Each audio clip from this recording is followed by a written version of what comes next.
10-15 வருஷமா சுகர் கண்ட்ரோல்லே இல்லாம இருக்கா? தொடர்ந்து இன்சுலின் போட்டுக்கிட்டு வருங்களா? உங்க பாதத்துல இந்த சின்ன சின்ன எறும்பு இருக்கு பாத்தீங்களா, இல்ல கட்டெலும்பு ஊறுற மாதிரி ஒரு உணர்வு இருக்கா? கத்தால முள்ளு குத்துற மாதிரி சுருக்குன்னு பாதங்கள்ல அப்பப்ப குத்துற வலி இருக்கா? இல்ல பாதத்துக்கு மேல அப்படியே கொஞ்சம் கருப்பு கலர் ஃபார்ம் ஆயிட்டு இருக்கா? பாதங்கள் கீழே தரையில ஊனும் போது உணர்வே தெரியாம இருக்கா?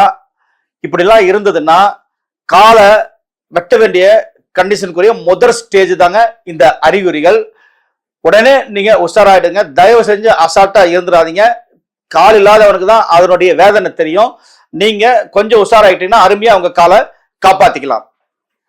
மிஸ்டர் லேடிஸ் சேனல் நேயர்களுக்கு வணக்கம். நான் உங்கள் அன்பு சகோதரன் Karthikeyan, Lakshmi health care centre இருந்து பேசுறேங்க. இப்ப பாருங்க, பல வருஷமா சுகரு 300 400 இப்படி இருந்துட்டு இருக்குன்னு வச்சுக்கோங்களேன். அப்ப என்ன ஆகும் அப்படின்னா, டயாபெட்டிக் காம்ப்ளிகேஷன் அப்படின்னு சொல்லக்கூடிய காலை வெட்ட நிலைமை, ஸ்ட்ரோக்கு, பிறகு நமக்கு என்ன ஆகும்னா கிட்னி ஃபெயிலியர். மெயினா அது நிறைய பேருக்கு கிட்னி ஃபெயிலியர் வந்துருது. இன்னும் ஏகப்பட்ட பிரச்சனைகள் வருதுங்க. ஏன் இந்த பிரச்சனை வருது அப்படின்னா, நோயை பற்றிய சரியான புரிதல் நோயாளிகளுக்கு இல்ல. அதை புரிஞ்சுக்கவும் அதை தெரிஞ்சுக்கவும் அவங்க தயாரா இல்லை. ரெண்டாவது, மருந்தை மட்டும் சாப்பிட்டு சுகர் நல்லா இருக்கணும் அப்படின்னு நினைச்சா அது பேராசை. அது மாதிரி முடியாது. சுகரை பொறுத்த வரைக்கும் அகாரம் உகாரம் ஔஷதம்னு 3 விஷயங்கள் பண்ணணும். அதாவது உணவு, வாழ்க்கை முறை மாற்றம், உடலுக்கு தீங்கு செய்யாத மருந்துகள். இதை பத்தி எல்லாம் நான் ஏற்கனவே வீடியோ போட்டிருக்கேன். நீங்க அதை பார்த்து தெரிஞ்சுக்கோங்க. இப்ப இந்த கால் ஏன் பாதிக்கப்படுது அப்படிங்கிறதுக்கு வருவோம். அதை எப்படி காப்பாத்துறதுங்கிறதுக்கு வருவோம். இப்ப என்ன ஆகும் அப்படின்னா, ஒரு 300 400 சுகர் ரத்தத்துல இருந்ததுன்னு வச்சுக்கோங்களேன். ரத்த நாளங்கள்ல எல்லாம் என்ன ஆகுன்னா போய் மோதிக்கிட்டே இருக்கும். இப்ப நீங்க யோசனை பண்ணி பாருங்க. ஒரு நல்ல தண்ணி பைப்பு போகுது, ஒரு உப்பு தண்ணி பைப்பு போகுது. ரெண்டுத்துலயுமே உப்பு இருக்கு. நல்ல தண்ணியில கம்மியா இருக்கு. அதனால உள்ள அரிப்போ இல்ல உப்பு படிவுல கம்மியா இருக்கும். உப்பு தண்ணி பைப்புல அரிப்பும் அதிகமா இருக்கும், படிமானமும் அதிகமா இருக்கும் இல்லையா? அதே மாதிரி ரத்தத்துல சுகர் அதிகமா போகும்போது என்ன ஆகுன்னா, அந்த ரத்தம் போகக்கூடிய ரத்த நாளங்களை போய் சுகர் பார்ட்டிகள் டப்பு மோதி அரிச்சுக்கிட்டே இருக்கும். இது இன்ஃப்ளமேஷன் அப்படின்னு சொல்லுவாங்க. இப்படி அரிக்க என்ன ஆகுன்னா, ரத்த நாளத்தினுடைய சுவர் வீக் ஆகும். அதனால என்ன ஆகுன்னா, அது பிளவுபட்டு, அதாவது பஸ்ட் ஆகி உயிருக்கே ஆபத்து ஏற்படலாம். இதனால நம்ம உடம்புல இருக்கக்கூடிய கொழுப்பு என்ன ஆகுதுன்னா, அது மேல போய் பட்டி டிங்கரிங் ஒர்க் பாக்குற மாதிரி படியுது.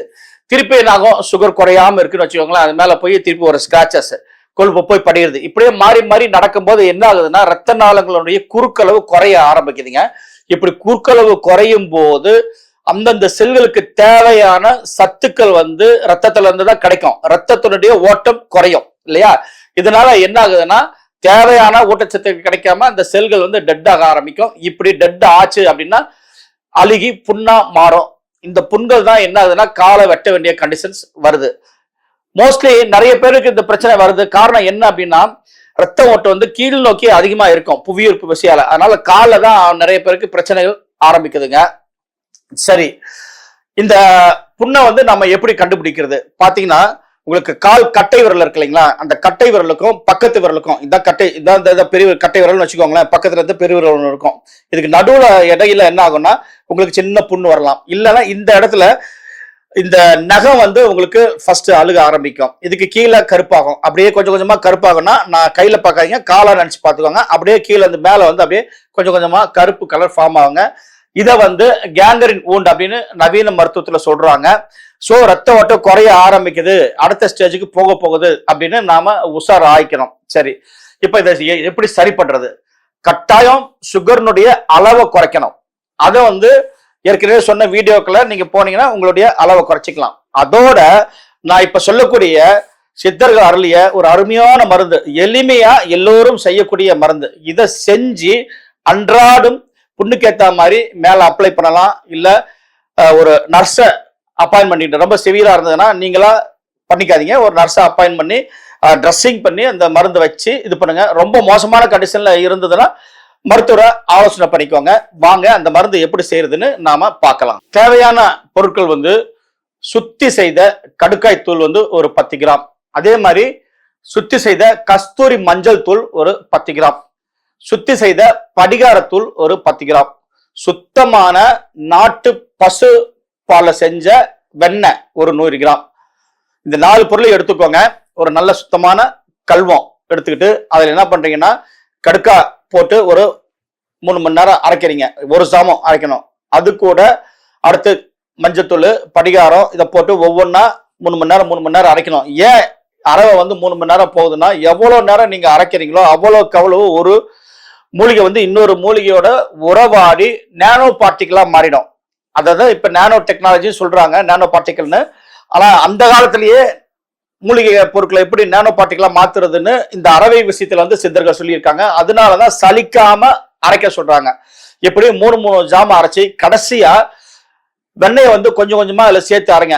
நல்லா அதையும் ஒரு 3 மணி நேரம் விட்டு அரைக்கும் போது கடைசியா கரும் பச்சை நிறத்துல களிம்பு மாதிரி ஒரு பொருள் கிடைக்கும். அதுதான் மருந்து. அதை நீங்க வலிச்சு எடுத்து ஒரு டப்பா பத்திரப்படுத்திக்கோங்க. இப்ப புண்கள் வந்து பாத்தீங்கன்னா முதல்ல வந்து எப்படின்னா கருப்பு கலர்ல இருக்கும், கேங்க்ரேன் உண்டு. அது மாதிரி நேரங்கள்ல வந்து நீங்க மருதாண்டு இலைய அரைச்சி அப்ளை பண்ணாலே ஒரு சிலருக்கு நல்லாயிட்டு வருது.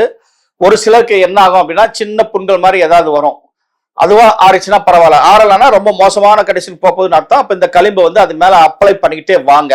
கொஞ்சம் புண்ணு பெருசா இருக்கு அப்படின்னா அப்ளை பண்ணி அது மேல ட்ரெஸ்ஸிங் பண்ணணும்.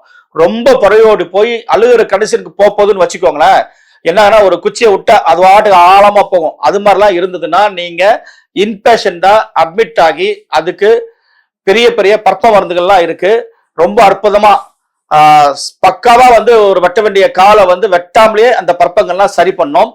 அதை அப்ளை பண்ணி டெய்லி ஒரு 2 தடவைல இருந்து 3 தடவை வரைக்கும் அவங்களுக்கு வந்து ரொம்ப கடுமையான கண்டிஷன்ல இருக்கிறவங்களுக்கு ட்ரெஸ்ஸிங் பண்ணணும். இதுல இந்த ட்ரீட்மெண்டுடைய சக்சஸே வந்து அந்த ட்ரெஸ்ஸிங் பண்றவங்க கையில தான் இருக்கு. அவங்க அவ்வளவு சகிப்புத்தன்மையோட தாயன்போட உங்களுக்கு அதுல இருக்கக்கூடிய சீலு கெட்டு போன செல்கள் பயங்கர வாட வரும் பக்கத்திலேயே, அதெல்லாம் எடுத்து கிளீன் பண்ணிட்டு ரத்த ஓட்டத்தை பாயிற அளவுக்கு செஞ்சு இந்த மருந்து வச்சோ இல்ல பஸ்ப செந்தூரங்களை வச்சோ ட்ரெஸ்ஸிங் போட்டுக்கிட்டே வந்தோம்னா ஒரு 15 நாள்ல இருந்து ஒரு மாசத்துக்குள்ளார உங்களுக்கு கால் வந்து வெட்ட வேண்டிய கடைசியில இருந்து காப்பாத்திடலாம். சப்போஸ் அழுகி கொஞ்சம் விழுந்துருச்சுன்னு வச்சுக்கோங்களேன், மேற்கொண்டு பாதிப்பு ஏற்படாம பாதுகாக்கலாங்க. சரிங்க, இன்னொரு விஷயம், இப்படி காலை எடுக்கிறாங்க இல்லையா, ஃபர்ஸ்ட் என்ன பண்ணுவாங்கன்னா விரல எடுப்பாங்க. அடுத்து கீழே முழங்காலுக்கு கீழே கொஞ்சம் எடுப்பாங்க. அப்படியே வெட்டி வெட்டி முழங்கால நெருங்கும் போது என்ன ஆகுதுன்னா மோஸ்ட்லி எனக்கு தெரிஞ்ச நிறைய பேர் இறந்துடுறாங்க. அப்படி ஒரு சோக நிலவுக்கு நீங்க போகக்கூடாதுன்றதுக்காக தான் இவ்வளவு உள்ள ஆதாங்கத்தோட சொல்றேன்னா, ஏன்னா நிறைய பேர் இந்த விஷயத்துல என்ன பண்ண போகுதுன்னு கோட்டை விட்டு எங்க மருத்துவ சர்க்கிள்லயே ஒரு பாரம்பரிய லேடி மருத்துவர் வந்து இறந்துட்டாங்க. அதனுடைய தாக்குதல் தான் நான் உங்களுக்கு சொல்றேன். இந்த மருந்தையும் அசால்ட்டா நினைக்காதீங்க. இங்க சொன்னக்கூடிய ஒவ்வொரு விவரங்களும் ஒரு உயிரை காப்பாத்தும், உங்க ஆரோக்கியத்தை காப்பாத்தும். இதை நீங்க செஞ்சு பாருங்க. உங்களுக்கு பிரச்சனை இருந்தால், அப்படி இல்லைன்னா இதை பல பேருக்கு நீங்க சொல்லுங்க, வீடியோவை ஷேர் பண்ணுங்க. சுகர் இருக்கிறவங்க எல்லாமே பார்க்கட்டும். ஏன்னா இப்ப ஃபேமிலியில ஒருத்தருக்கு சுகருங்கிற மாதிரி ஆயிடுச்சு. ஆரம்பத்திலேயே சரி பண்ணிட்டாங்கன்னா பின்னாடி இது மாதிரி பிரச்சனை வராது. அவங்களும் நல்லா இருக்கட்டும், அந்த புண்ணியம் உங்களுக்கு கிடைக்கும். நண்பர்களே, மீண்டும் ஒரு நல்ல காணொலியில் சந்திக்கிறேன். நன்றி, வணக்கம்.